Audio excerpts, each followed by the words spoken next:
이번 시간에 우리 기본 모의고사 10회 문제를 같이 한번 풀어보도록 하겠습니다. 문제 4번이요. 문제 4번 보니까 이제 기타 작업하고 20점이 배점이 되어 있죠. 주어진 시트에서 다음 작업을 수행하고 저장하시오. 그렇게 이제 문제가 나왔어요. 자, 여기 보니까 지금 1번 문제, 2번 문제 두 문제가 나왔는데 우리 1번 문제가 이제 매크로를 작성하는 그 문제가 나왔고 우리 2번 문제가 이제 차트를 수정하는 문제가 나왔죠. 자, 요 두 문제를 우리 엑셀을 통해서 같이 한번 살펴보자고요. 1번 문제요. 1번 문제 보니까 이제 매크로 작업이라는 그 시트에서 표에서 다음과 같은 기능을 수행하는 매크로를 현재 통합 문서에 작성하고 실행하시오. 그렇게 나왔습니다. 자, 지금 여기 보게 되면 이제 동그라미 1번, 2번 두 문제가 나왔죠. 자, 동그라미 1번부터 보자고요. 동그라미 1번 문제 보니까 2의 4번에서 2의 12번 영역에 그랬습니다. 우리 2의 4번부터 2의 12번이다. 그러면 이 적용 비율이 들어있는 이 영역을 보고 얘기해요. 이 영역에 백분율 스타일을 지정하는 그 매크로를 생성해서 실행해라. 그렇게 나왔고요. 그때 이제 매크로 이름은 백분율로 하래요. 그때 개발 도구에 이제 삽입을 보게 되면 양식 컨트롤이라고 있고 그 양식 컨트롤에 보게 되면 이제 단추가 있대요. 이 단추를 동일한 시트 B의 14번부터 C의 15번 그 영역에 생성을 하래요. 그 영역에 생성을 하고 그때 이제 텍스트를 백분율로 입력한 후에 단추를 이제 클릭을 했을 때 백분율이라는 이 매크로가 실행이 되도록 그렇게 이제 설정하라고 그렇게 나왔습니다. 그러면 우리가 이제 매크로를 만들 때 지금처럼 도형이 됐든 단추가 됐든 이런 걸 만드는 문제가 있으면 이런 걸 먼저 만들어야 되겠죠. 그래서 우리 단추를 만들려고 그랬으니까 우리 개발 도구라는 요 메뉴 찾아가고요. 여기서 이제 우리가 삽입이라는 메뉴에 가게 되면 양식 컨트롤의 첫 번째 아이콘이 우리 단추죠, 단추. 해서 요 단추라는 거 요거 이제 땅 하고 이제 클릭해 주고 우리가 B의 14번부터 시작해서 C의 15번 그 영역 그랬으니까 B의 14번부터 쭉 드래그해서 우리가 C의 15번까지 이렇게 이제 드래그해서 만들어 주면 되겠죠. 이렇게 이제 단추를 만들고 나면 자동으로 매크로 지정 대화 상자가 짜잔하고 뜹니다. 그러면 여기다 이제 매크로 이름 써야죠. 그때 이제 매크로 이름은 백분율로 해라. 그렇게 나왔어요. 그러면 매크로 이름은 이제 백분율이라고 이렇게 이제 입력해 주고 그리고 우리가 여기서 이제 기록 단추 요것만 이제 땅 하고 이제 눌러주면 되겠죠. 이렇게 이제 기록 단추를 누르게 되면 자동으로 이렇게 이제 매크로 기록 대화 상자가 짜잔하고 뜹니다. 그러면 그때 이제 매크로 이름이 맞나 안 맞나 요거 이제 확인해 주고 그리고 매크로 저장 위치가 현재 통합 문서가 맞는지 요거 이제 확인만 해주면 되죠. 그래서 이제 여기서 확인 버튼만 땅 하고 이제 눌러주면 이제 매크로가 켜지는 거예요. 매크로가 켜지기 전에는 매크로 기록이다. 매크로 기록 아이콘이 이렇게 이제 떠 있어요. 떠 있는데 여기서 이제 확인 버튼을 땅 하고 이제 누르면 지금처럼 기록 중지 아이콘이 이렇게 이제 나타난다고요. 기록 중지 아이콘이 나타났다. 그 얘기는 이제 매크로가 켜졌다는 얘기예요. 그러면 지금부터 이제 키보드 마우스 움직이는 것들은 싹 다 이제 매크로에 기록이 다 되겠죠. 해서 우리가 이제 불필요한 행동을 해서는 안 됩니다. 자, 그러면 이제 문제 풀자고요. 자, 일단은 우리가 2의 4번 셀부터 시작해서 2의 12번까지 싹 다 범위를 먼저 지정을 해주고 그때 이제 백분율 스타일을 지정해라. 그렇게 나왔으니까 우리가 홈이라는 요 메뉴에 찾아가게 되면 우리 표시 형식이라고 있고 이곳에 지금 우리 퍼센트 기호가 있죠. 요것만 이제 땅 하고 이제 클릭을 한 번만 해주면 됩니다. 그러면 지금처럼 이렇게 이제 백분율 스타일이 싹 다 이제 적용이 됐죠. 그럼 이제 할 거 다 해줬으니까 우리가 이제 비어있는 셀 아무 곳이나 이제 한번 클릭해 주고요. 그리고 해서 우리가 기록 중지 시켜주면 됩니다. 기록 중지 시킬 때는 요 아래쪽에서 해도 되는 거죠. 해서 요 아래쪽에서 기록 중지 요 아이콘 한 번만 클릭해 주면 돼요. 그럼 이제 매크로 다 작성이 끝났습니다. 그러면 이제 우리가 요 단추에 이제 이름 바꿔줘야죠. 해서 이 단추 위에서 마우스 오른쪽 버튼 눌러주고요. 텍스트 편집으로 이동한 다음에 단추 1이라고 써져 있는 거 다 지워버리고요. 여기다 이제 우리가 백분율하고 이렇게 이제 써주면 되죠. 이렇게 이제 세 글자 딱 써주고 그리고 나서 우리가 비어있는 셀을 또 한 번 더 클릭해주면 되겠죠. 그러면 단추에 이렇게 이제 텍스트가 입력이 됐습니다. 이렇게 해주면 이제 동그라미 1번 문제 끝이요. 그 다음에 이제 동그라미 2번 문제 보니까 i의 4번에서 i의 12번 영역에 그랬습니다. 자, i의 4번부터 i의 12번이다. 그러면 지금 이 영역을 보고 얘기하죠. 이 영역에다가 고객 번호별로 총 포인트를 계산하는 그 매크로를 생성해서 실행해라. 그렇게 나왔고요. 그때 이제 매크로 이름은 총 포인트로 하래요. 이 총 포인트라는 건 어떻게 계산하냐? 우리가 가지고 있는 실적 포인트 더하기 빈도 포인트 요 두 가지 값을 서로서로 더해서 총 포인트를 이제 계산하래요. 그때 이제 실적 포인트라는 거는 지금 우리 F열에 쭉쭉쭉 들어있고요. 그리고 빈도 포인트라는 거는 우리 H열에 들어있죠. 그러면 이 첫 번째 칸을 계산할 때 700 더하기 200 해달라. 그렇게 해서 우리가 식을 써주면 됩니다. 그때 우리가 이제 도형에 보게 되면 기본 도형이라고 있고 그 기본 도형에 보면 이제 타원이라고 있대요. 타원이라는 이 도형을 동일한 시트 2의 14번에서 F15번 그 영역에 생성을 하래요. 그 영역에 생성을 하고 그때 타원이라는 이 도형의 텍스트를 총 포인트로 이제 입력을 해라. 입력을 한 다음에 이 도형을 클릭할 때 총 포인트 매크로가 실행이 되도록 그렇게 이제 설정하시오. 그렇게 나왔습니다. 그러면 일단 우리가 도형을 먼저 만들어 줘야 되겠죠. 그래서 우리가 삽입이라는 이 메뉴 찾아가고요. 우리가 여기서 도형 중에서 우리 타원이라는 거요. 타원이라는 거 요거 이제 선택을 해주면 되겠죠. 그래서 기본 도형의 타원이라는 거 요거 이제 땅 하고 이제 클릭해주고 우리가 해당 영역을 찾아가면 되겠죠. 그래서 우리 2의 14번부터 시작해서 우리 F의 15번까지 우리가 쭉 드래그해서 이렇게 이제 도형 타원을 우리가 이렇게 해서 만들어주면 되겠죠. 그러면 우리가 도형을 만들었을 때는 매크로 지정 대화 상자가 자동으로 뜬다 안 뜬다? 안 뜨더라. 우리가 아까 단추를 만들었을 때는 자동으로 떴는데 도형은 자동으로 안 뜬다고요. 그러면 이 도형 위에서 마우스 오른쪽 버튼 눌러주고요. 여기서 이제 매크로 지정이라는 거 요거 이제 선택해 주면 되겠죠. 해서 매크로 지정이요. 매크로 지정을 선택하게 되면 지금처럼 매크로 지정 대화 상자가 짜잔하고 뜹니다. 그때 이제 매크로 이름은 총 포인트 요걸로 이제 하라 그랬죠. 그래서 매크로 이름 총 포인트 하고 이렇게 이제 입력을 해주고 매크로 이름 다 썼으면 여기서 이제 기록만 땅 하고 이제 눌러주면 되겠죠. 해서 기록이요.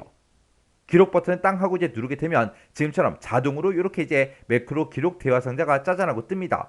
그때 이제 매크로 이름이 맞나 안 맞나 확인해 주고요. 그리고 매크로 저장 위치가 현재 통합 문서가 맞나 안 맞나 요거 이제 확인해 주면 되겠죠. 그리고 나서 이제 여기서 확인이요. 여기서 이제 확인 버튼을 땅 하고 이제 누르면 매크로가 켜지는 거예요. 그래서 확인이요. 확인 버튼 눌렀더니 아래쪽에 기록 중지 아이콘이 떴죠. 그 얘기는 매크로가 켜졌다는 그 얘기요. 그럼 이제 우리가 문제만 딱 풀어줘야 되겠죠. 그래서 우리가 I의 4번 셀을 먼저 찍어주고 그리고 는이라고 우리가 입력을 한 다음에 실적 포인트 첫 번째 쌀한 거 찍어주고 이거 더하기 빈도 포인트 요걸로 이제 계산해 주세요. 이렇게 해주면 되죠. 그리고 나서 이제 엔터요. 엔터를 눌렀더니 900하고 그렇게 이제 계산이 됐고요. 그리고 마지막 셀까지 싹 다 이제 우리가 채우기를 해서 마지막 셀까지 전부 다 이제 계산을 해주면 됩니다. 그러면 이제 문제 다 풀었으니까 비어있는 셀을 또 한번 아무 곳이나 한번 클릭해주고 그리고 우리가 이제 아래쪽에서 기록 중지 아이콘 요거 이제 눌러주면 되겠죠. 해서 기록 중지요. 이렇게 해서 이제 기록 중지까지 시키면 매크로는 끝났습니다. 그러면 이 도형에 텍스트를 또 입력해 줘야 되겠죠. 해서 도형으로 찾아간 다음에 마우스 오른쪽 버튼 눌러주고요. 여기서 이제 텍스트 편집이라는 거 요거 이제 클릭해 주면 됩니다. 그리고 그때 이제 텍스트를 우리가 총 포인트 하고 이렇게 이제 입력해 주면 되죠. 그리고 글씨 다 썼으면 비어있는 셀 또 아무 곳이나 한 번 더 클릭이요. 이렇게 해주면 이제 매크로 둘 다 이제 다 만들었습니다. 그때 맨 마지막 지상을 봤을 때 우리 셀 포인터의 위치에 상관없이 현재 통합 문서에서 매크로가 실행돼야 정답으로 인정된다. 그렇게 써 있어요. 그러면 우리가 이제 매크로 다 만들었으니까 이 매크로가 정상적으로 이제 실행이 되나 안 되나 확인해 줘야죠. 우리가 첫 번째 이제 매크로는 이 범위에다가 우리 백분율로 그렇게 이제 표시 형식을 변경하는 그 문제였습니다. 그러면 우리가 2의 4번부터 2의 12번까지 싹 다 우리가 범위를 설정해 주고 우리가 이 표시 형식에 지금 여기 보게 되면 백분율 하고 써져 있죠. 이거를 우리가 이제 일반으로 이제 고칠 거예요. 그리고 두 번째 매크로는 우리가 총 포인트 요거 계산하는 그 매크로였죠. 여기 이만큼 이제 범위 지정해 주고 딜리트 키를 눌러서 다 지워버리면 되겠죠. 그리고 우리 셀 포인터가 어디에 있든 상관없이 백분율 요 단추를 이제 땅 하고 이제 클릭을 했더니 지금처럼 이렇게 이제 전부 다 백분율 형식이 이렇게 이제 지정이 됐습니다. 그럼 이제 첫 번째 매크로는 맞았다는 그 얘기고요. 또 우리 셀 포인터의 위치에 상관없이 요 총 포인트라는 거 요 도형을 이제 땅 하고 이제 클릭하게 되면 총 포인트가 싹 다 이제 계산이 됐죠. 이렇게 좀 이제 두 번째 요 매크로도 맞게 이제 문제를 풀었다는 그 얘기요. 이렇게 해서 우리가 매크로를 만들어 놓고 확인까지 끝났습니다. 이렇게 해주면 이제 매크로 문제 끝이요. 2번 문제요. 2번 문제 보니까 이제 차트 작업이라는 그 시트에서 차트를 이제 지상에 따라서 아래 그림과 같이 수정하시오. 그렇게 이제 문제가 나왔고요. 차트는 반드시 문제에 제공한 그 차트를 사용해라. 신규로 이제 작성하게 되면 0점 처리된다. 그렇게 이제 써져 있어요. 자, 지금 우리 차트 작업이라는 이 시트에 왔더니 지금처럼 데이터가 이렇게 이제 쭉쭉쭉 들어 있고요. 이 데이터를 가지고 지금처럼 차트를 이렇게 이제 만들어 놨대요. 이 차트를 이제 수정해라. 그거죠. 자, 그럼 이제 문제 그림 좀 보자고요. 자, 우리 문제 그림 봤을 때 우리 동그라미 5개를 전부 다 이제 다 지상대로 처리를 했을 때 지금처럼 이렇게 이제 차트가 완성이 되게 이렇게 이제 만들어 달라는 그 얘기요. 자, 그럼 이제 동그라미 1번부터 시작해서 같이 한번 문제 풀어보자고요. 우리 동그라미 1번 문제 보니까 등급이 그랬습니다. 등급이 고급반하고 중급반인 그 정보만 성명별로 총점이 차트에 이제 표시가 되도록 데이터 범위를 수정해라. 그렇게 나왔습니다. 지금 우리 차트 그림을 이제 땅 하고 이제 클릭을 했을 때 우리가 위에 이제 데이터를 보게 되면 모든 사람들에 대해서 이렇게 이제 총점이 전부 다 이제 차트에 다 표시가 됐다. 그렇게 이제 되어 있죠. 근데 문제에서 등급이 그랬어요. 등급 보니까 지금 이곳에 고급반이다, 기초반이다, 중급반이다고 이렇게 이제 들어가 있죠. 그러면 지금 문제에 시킨 거는 고급반이 지금 이곳에 데이터가 들어있고 중급반은 데이터가 지금 이곳에 있죠. 그래서 요 가운데에 있는 요 세 명은 이 세 명의 데이터는 빼라는 그 얘기예요. 그러면 우리가 이제 범위를 지정할 때 성명이라는 이 제목부터 시작해서 고급반의 성명들 싹 다 범위 지정해주고 그 다음에 중급반의 성명 싹 다 이제 범위 지정해주고 그리고 총점이라는 제목부터 시작해서 고급반의 총점 이 점수들 싹 다 범위 지정해주고 그리고 중급반의 이제 총점 싹 다 이제 범위를 지정을 해서 지금 요만큼의 이제 영역만 우리가 차트에다가 표시가 되게 그렇게 이제 하라는 그 얘기예요. 그러면 우리가 차트를 지금처럼 이렇게 이제 선택한 상태에서 마우스 오른쪽 버튼 눌러주고요. 데이터 선택, 요걸 이제 선택을 해도 되는 거고 아니면 차트가 지금처럼 이렇게 이제 선택이 돼 있을 때 우리 맨 위에 보게 되면 차트 도구라고 있죠. 여기서 이제 디자인에 보게 되면 오른쪽에 우리 데이터라고 있고 여기 보게 되면 데이터 선택이라고 있습니다. 요 데이터 선택을 이제 땅 하고 이제 클릭해 주면 돼요. 클릭하게 되면 데이터 원본 선택하고 이렇게 짜잔하고 뜹니다. 그러면 그때 이제 우리 범위 지정하는 요 단추요. 요 단추를 이제 한번 땅 하고 이제 클릭해 주고 그리고 우리가 이제 범위를 새롭게 다시 이제 설정해 주면 돼요. 그러면 성명이라는 이 제목부터 시작해서 쭉쭉쭉 고급반의 사람들 싹 다 이제 범위 지정해 주고 그 상태에서 우리가 컨트롤 키를 꼭 누른 상태로 우리가 이제 중급반의 이름을 이렇게 이제 범위 지정해 주면 되죠. 그리고 총점이라는 제목부터 시작해서 우리 고급반의 점수들을 싹 다 이제 범위 지정해 주고 그리고 아래쪽에 있는 중급반의 점수들을 싹 다 이제 범위 지정해 주면 됩니다. 이렇게 이제 4개 영역에 대해서 우리가 범위를 다 추가를 시켰으면 이제 키보드 컨트롤에서 이제 손을 띄면 되죠. 그리고 나서 우리가 다시 범위 지정하는 이 단추 이제 클릭을 해주면 됩니다.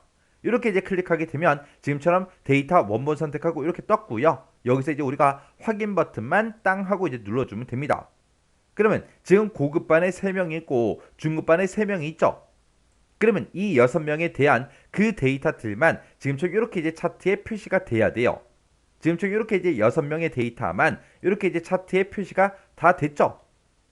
이렇게 해주면 우리 동그라미 1번 문제 끝이고요. 동그라미 2번에 보니까 차트의 제목은 차트 위로 추가를 시키고 그림과 같이 이제 입력을 하래요. 근데 지금 우리가 작성한 이 차트를 봤을 때 차트의 제목이 아예 없습니다. 그러면 문제 그림 좀 잠깐 보자고요. 우리 문제 그림 봤을 때 지금처럼 학생별 총점 비율하고 이렇게 이제 제목을 쓰라고 제목을 입력하라고 되어 있는데 중간중간에 이제 띄어쓰기가 되어 있죠. 그러면 이 띄어쓰기까지 똑같이 해서 우리가 차트의 제목을 넣어주면 됩니다. 그러면 차트를 지금처럼 이렇게 이제 선택을 해주고 맨 위에 차트 도구라는 메뉴가 있죠. 여기서 이제 우리 디자인이요. 우리 디자인으로 이동한 다음에 맨 앞에 보게 되면 차트 레이아웃이라고 있고 거기서 이제 차트 요소 추가요.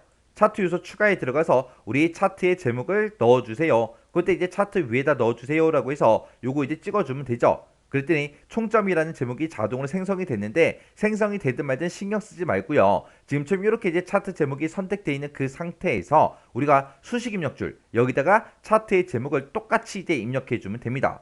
해서 여기다가 수식 입력줄에다가 우리 학생별이라고 쓰고 한 칸 띄고 총점이라고 쓰고 한 칸 띄고 비율이라고 이렇게 써주면 됩니다. 그리고 이 수식 입력줄에다가 차트의 제목을 다 썼으면 이제 엔터만 땅 하고 이제 눌러주면 돼요. 엔터를 누르게 되면 지금처럼 이렇게 이제 차트의 제목으로 내가 썼던 그 글씨들이 싹 다 이제 들어가요. 그러면 지금 여기까지 이제 끝난 거죠.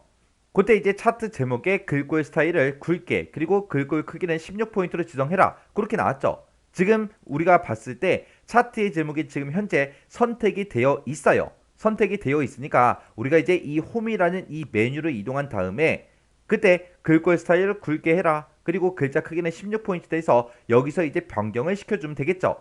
그래서 일단 굵게라는 거 요거 이제 먼저 클릭 한번 해주고요. 그때 이제 글자 크기는 16포인트다 해서 16 요거 이제 찍어주면 됩니다. 이렇게 해주면 이제 동그라미 2번 문제 끝이요.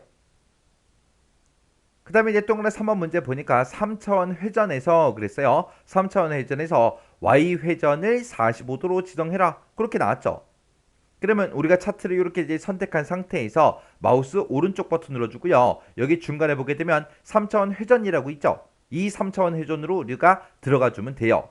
들어가게 되면 지금처럼 차트 영역 서식창이 오른쪽에 짜잔하고 뜨고요. 그때 이제 3차원 회전하고 여기 써져 있죠. 그때 이제 우리가 문제에서 Y회전을 45도로 지정해라. 그렇게 나왔어요. 지금 여기 아래쪽에 내려가다 보면 Y회전이라고 돼 있고 지금 현재 30도로 되어 있죠. 요거 이제 지워주고 여기다 45를 쓰고 엔터만 땅 하고 이제 눌러주면 끝이요. 그래서 이 차트 영역 서식창은 그냥 X 버튼 눌러 닫아버리면 됩니다. 그 다음에 4번 문제는 보니까 범례는 차트의 오른쪽에다가 배치를 하래요. 지금 우리 차트를 봤을 때 아래쪽에 범례가 있죠. 이걸 이제 오른쪽에 배치를 시키고 도형 스타일을 미세효과 파란 강조 1 요걸로 이제 지정해라. 그렇게 나왔습니다. 그러면 우리가 범례를 우리가 선택을 하고 마우스 오른쪽 버튼 눌러주고 맨 밑에 우리 범례 서식으로 이제 들어가 주면 됩니다. 범례 서식으로 들어가게 되면 지금처럼 범례 서식 창이 오른쪽에 짜잔하고 떠요. 그때 우리 범례 위치를 이곳에서 수정해 줄 수 있죠. 해서 여기서 이제 오른쪽이라는 거 요거 이제 땅 하고 이제 클릭해 주면 지금처럼 범례가 오른쪽으로 이렇게 이제 이동이 됐죠. 그때 이제 도형 스타일을 미세효과 파란 강조 1로 지정해라. 그렇게 나왔습니다. 그러면 이제 우리가 범례 서식창 요건 이제 X 버튼으로 닫아버리고요. 우리 차트 도구에 보게 되면 이제 차트 도구의 서식이라고 있죠. 요 서식으로 이제 이동을 해주면 돼요. 이동하게 되면 지금처럼 이곳에 도형 스타일하고 있죠. 문제에서도 이제 도형 스타일을 미세 효과 파란 강조 1로 지정해라. 그렇게 나왔으니까 도형 스타일 여기서 우리가 자세히라는 거 요거 이제 찍어주면 됩니다.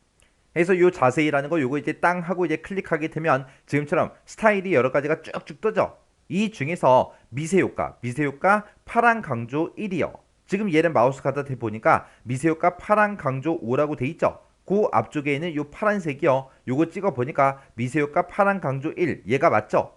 해서 요거 이제 한번 클릭해 주면 됩니다. 그랬더니 지금처럼 이렇게 이제 도형 스타일이 적용이 됐습니다. 그럼 이제 동그라미 4번 문제 끝났고요. 동그라미 5번 문제 보니까 범례 그 위쪽에다가 텍스트 상자를 이제 추가를 시키래요. 그러면 요거는 이제 문제 그림 좀 보자고요. 지금 우리 문제 그림 봤을 때 범례가 지금 이곳에 쭉쭉쭉 이렇게 이제 나타났고 그 위에다가 텍스트 상자를 만들어서 이름이라고 이렇게 이제 두 글자를 입력을 하래요. 지금 요거 이제 만들어 줄 거예요. 그럼 이제 우리가 차트를 선택한 상태에서 맨 위에 보게 되면 이제 우리 삽입이라는 메뉴 있죠. 삽입이라는 메뉴에 찾아가게 되면 오른쪽에 보면 이제 텍스트라고 있고요. 여기서 이제 텍스트 상자 여기 있죠. 문제에서도 이제 텍스트 상자를 추가시키라 그랬으니까 텍스트 상자 요거 이제 찍어주고 우리는 가로로 이제 글씨를 쓸 거니까 가로 텍스트 상자 요것만 이제 찍어주면 됩니다. 그럼 마우스가 지금처럼 이런 이제 모양으로 바뀌어요. 그러면 그 상태에서 우리가 쭉 들어가서 적당한 크기로 이렇게 이제 만들어주면 됩니다. 그리고 나면 이제 글씨를 쓸 수 있게 커서가 안에서 깜빡깜빡 거리죠. 그러면 아까 우리 문제 그림 봤을 때 거기에 이제 이름하고 써져 있었으니까 우리가 똑같이 이름이라고 이렇게 이제 입력을 해주면 됩니다. 그리고 이렇게 이제 텍스트 상자를 추가를 했죠. 추가를 시키고 나서 테두리 색을 이제 검정 텍스트 1로 지정을 하고 그때 이제 글꼴은 굴림이다. 글꼴 스타일은 굵게 크기는 이제 14로 그렇게 이제 지정하라고 되어 있습니다. 그럼 일단 우리가 테두리 색부터 집어넣자고요. 지금처럼 이렇게 이제 텍스트 상자를 먼저 선택을 하고 지금처럼 이렇게 이제 텍스트 상자 이 테두리 있죠. 테두리를 우리가 한번 클릭을 해요. 클릭을 하고 나서 맨 위에 보게 되면 이제 그리기 도구라고 있고 거기에 이제 서식이라고 있거든요. 그 상태에서 이제 우리가 서식을 이제 클릭을 하게 되면 지금처럼 이렇게 이제 짜잔하고 뜹니다. 그때 이제 테두리 색을 바꿔라라고 했으니까 그때 이제 도형 윤곽선을 우리가 이제 설정해 주면 되겠죠. 그래서 도형 윤곽선이라는 거 요거 찍어 주고요. 여기서 이제 검정 텍스트 1이라는 거 요거 이제 선택을 해 주면 되겠죠. 그래서 검정 텍스트 1이라는 거 요거 이제 클릭만 해 주면 이렇게 이제 색깔이 들어갑니다. 그리고 나서 이제 글꼴이다, 글꼴 스타일이다, 크기다 요거 지정해 주면 되겠죠. 요거 지정할 때는 우리가 이제 홈이요. 홈이라는 요 메뉴로 이제 이동을 해 주고 그때 이제 우리 글꼴을 이제 굴림으로 해라라고 했으니까 글꼴을 선택해 주고 여기서 이제 굴림이라는 거 이제 우리가 찍어 주면 되겠죠. 그래서 쭉쭉쭉 아래쪽으로 내려가서 우리가 이제 굴림이라는 거 요거 이제 선택만 해 주면 되겠죠. 그리고 글꼴 스타일은 굵게 해라 그랬으니까 굵게 찍어주고 글자 크기는 14로 해라 그랬으니까 우리가 14 요거 이제 찍어주면 됩니다. 해서 여기서 굴림 굵게 14포인트 요거 이제 찍어주면 돼요. 그랬더니 글씨 크기가 커져서 름이라는 글자가 안 보이네요. 그러면 요거에 이제 텍스트 상자의 크기를 조금 이제 크게 해줘서 지금처럼 이렇게 이제 만들어주면 됩니다. 그리고 우리 문제 그림을 보고 최대한 비슷한 그 위치에다가 요 텍스트 상자를 우리가 갖다 놔주면 돼요. 이렇게 하면 이제 우리 동그라미 5번 끝났습니다. 그러면 지금 우리가 동그라미 5번까지 싹 다 이제 수정을 했을 때 지금처럼 이렇게 이제 차트가 완성이 됐어요. 그러면 5번까지 문제 다 풀었다고 해서 끝이 아니죠. 내가 지금 방금 수정한 이 차트랑 문제 그림상에 있는 차트랑 전부 다 이제 확인을 해 봐야 되겠죠. 이 글씨들은 이 차트의 제목은 똑같은지 그리고 그림이 나타난 이 색깔들도 똑같은지 그리고 이곳의 이름이다 범례다 해서 이곳에 설정된 건 똑같은지 전부 다 이제 확인을 해주면 됩니다. 이렇게 확인했더니 전부 다 똑같죠. 이렇게 해주면 이제 우리 차트 문제 끝이요. 이렇게 해서 우리 기타 작업에 있는 매크로 작업 그리고 차트 작업 이 두 문제를 같이 한번 풀어봤는데 이 문제들도 뭐 특별하게 막 어려운 그런 내용들은 없었습니다. 그래서 강의가 끝나자마자 엑셀 파일을 열어서 여러분들이 직접 이 문제를 풀어보시고 헷갈리거나 잘 안되는 그런 내용들이 있을 때는 꼭 해당 문제는 반복해서 연습하고 지나가시기 바랍니다.